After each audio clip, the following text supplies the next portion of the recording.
what kind of greetings this might be. She's stressed. She's worried. She's confused. Okay? Verse 30, but the angel said to her, do not be afraid, Mary, you have found favor with God. You will conceive and give birth to a son, and you are to call his name Jesus.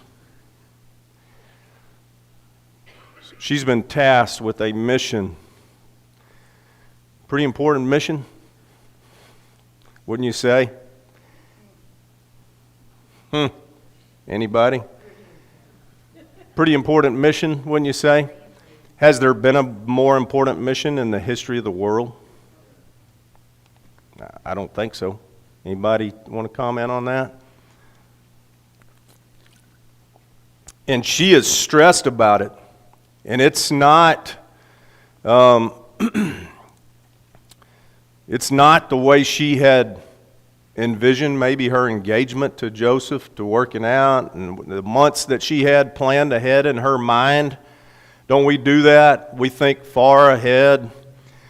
Hey, 3 months from now, 4 months, 6 months from now, a year from now, we make plans in our head. And this isn't what she had drawn up exactly. You will conceive, give birth to a son, you'll call him Jesus. Later she asks, how can this be? Doesn't she? You remember that? Her asking that question. How can this be? I'm a virgin. And the angel gives her and talks to her about the plan, but she's stressed. But one thing she does say, down in verse 38, I am the Lord's servant, may your word to me be fulfilled. Okay? Your will, not mine. This looks really uncomfortable to me. This is not the way I drew it up in my mind. This was not the direction I saw things going in my life. But you know what? Your will, not mine. That's tough to do. That's toughness. That's very uncomfortable. It's important to do. It's important to do. And as soon as you start doing it, you're going to be happier. I think so, in the long run, when everything pans out. You just Okay? accept this is God's will. This is God's will, not mine, and I'm surrendering to it. That takes toughness. It takes something in our mind to register. Last one I want to look at this morning, we're trying to, running out of time. Acts chapter 9. We're looking at Paul here. Saul at this point in time, right? Acts chapter 9. Another familiar story to you, I think. If you've grown up studying a little bit of Bible, if not, no worries, we'll try to explain it to you. But in Acts chapter 9, verse 7, this is when Paul was still Saul. And he's now traveling the road to Damascus. And I really don't back up as far as I need to, but let's go back up to verse 7, or really, I'll go back all the way up to verse 3. As he neared Damascus on his journey, suddenly a light from heaven flashed around him. He fell to the ground and heard a voice say to him, and you've all studied this so many times before, Saul, Saul, why do you persecute me? We'll jump down to verse 7. The men traveling with Saul stood there speechless. They heard the sound, but they did not see anybody talking to Saul. Okay? That's in verse 7 there. Verse 8, Saul got up from the ground, but when he opened his eyes, he could see nothing. That must be terrifying, huh? If you've ever had your... no one's experienced that in here. My sister had a best friend in high school that experienced this. Okay? I see a bunch of you looking at me now like, you're crazy, Kurt. Let's hear that story, okay? They actually moved into a house that had a little tanning bed in it this is in the late 80s, early 90s, Tanning beds were a big deal. I don't know if anybody recommends those anymore.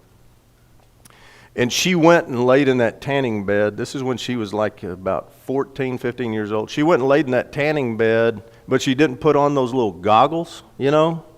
And she kept opening her eyes inside that tanning bed for like an hour she was in there.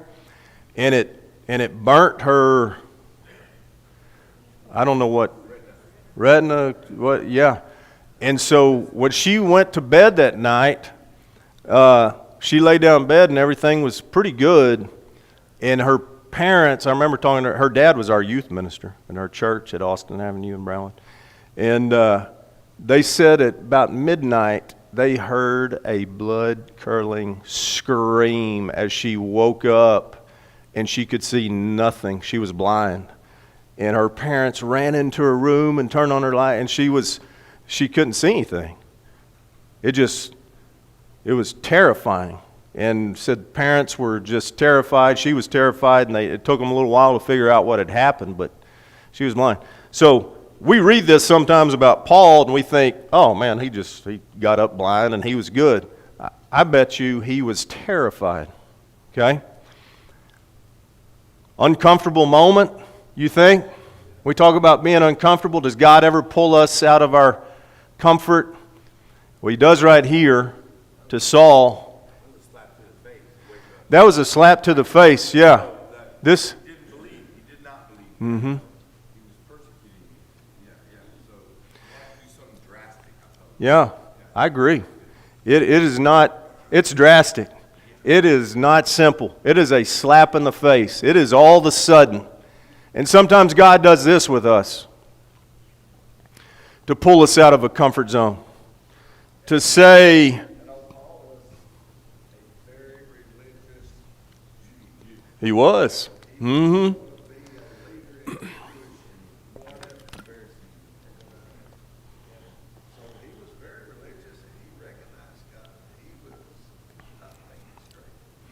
He wasn't thinking straight, which might apply to a lot of us in here, you know. How many of us believe in God? How many of us know our Creator? How many of us have responded to the gospel?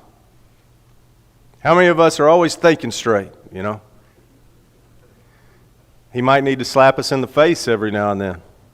He might need to do something drastic to make us wake up, pull us out of our comfort zone, to kind of just say, hey, I've got different plans for you right now. I need to use you right now.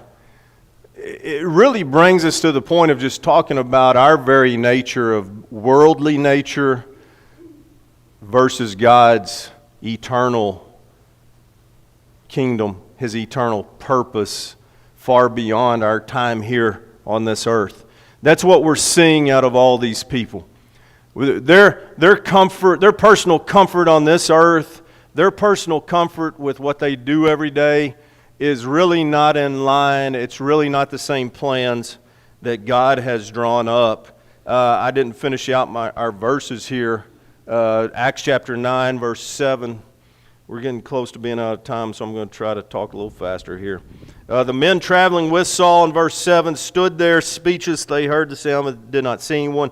Verse 8, Saul got up from the ground, but when he opened his eyes, he could see nothing.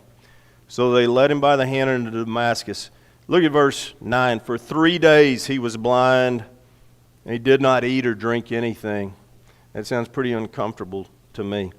In Damascus, there was a disciple named, we could read on. Later, we're going to find out Saul was baptized. He immediately begins to preach the gospel. Sometimes God has to slap us in the face to motivate us a little bit. Making us uncomfortable is what I would say is motivation a lot of the time. So many of these things that we've looked at already with these 4 people, we'll look at more later, is again, it's about our response in our mind. How have we conditioned our minds? Are we earthly thinkers, or are we thinking about eternity? Are we thinking about God's eternal kingdom? Okay?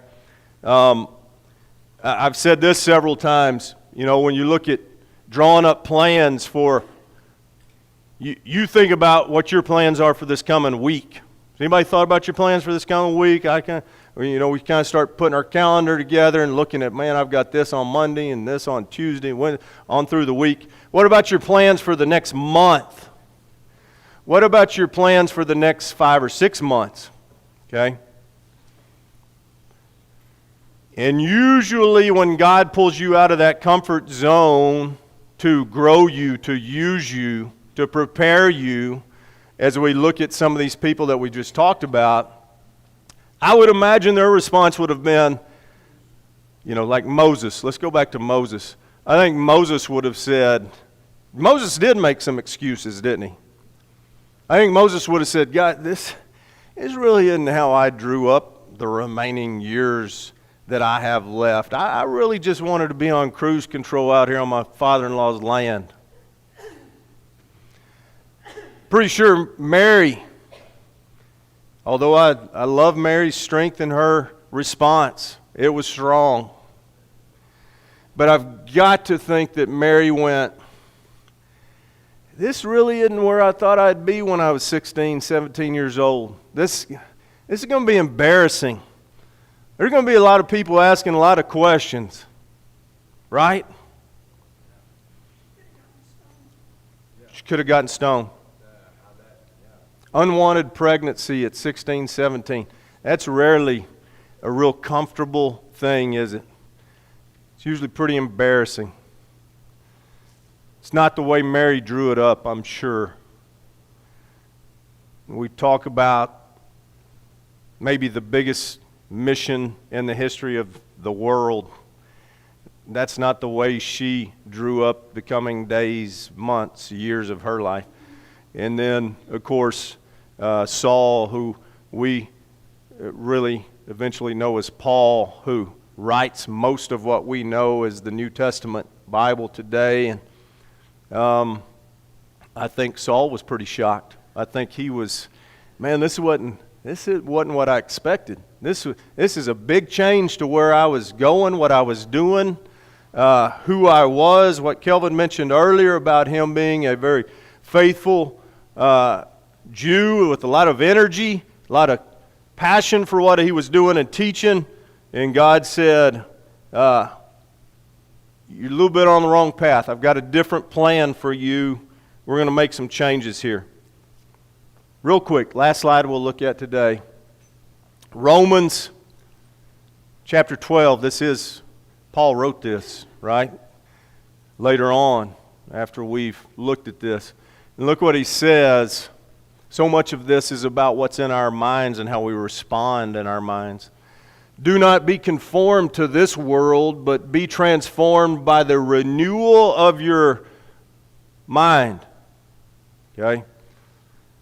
The way he was thinking maybe was not quite right in his mind, and he had to renew his mind. That by testing, you may discern what is the will of God, what is good and acceptable and perfect. Okay?